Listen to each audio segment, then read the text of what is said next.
How to view a private Instagram account. Hi everyone, welcome back to another episode.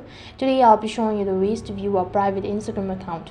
So in order to view a private Instagram account, there are apps currently considered the best tool for Instagram private account monitoring, but these are not considered to be a reliable sources. Unfortunately, Instagram does not allow users to view others' private account if you don't follow the particular users. So unless and until if you don't follow a contact, you'll not be able to see their private account.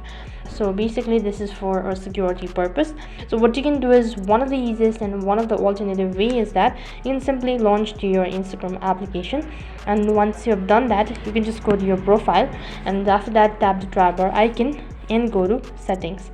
As soon as you tap on the settings button, you can tap on add or switch account. After that, click on add account. Once you've done that, create new account. So basically what you can do is you can create a new account, and after that you can send a follow request to that particular private account, and whenever he or she accepts your request, he'll be able to view their Instagram private account. So that's basically how you can view private Instagram account. That is all for this video. I hope the video was helpful. Make sure to like, share and subscribe to our channel. Thank you for watching. See you in the next video.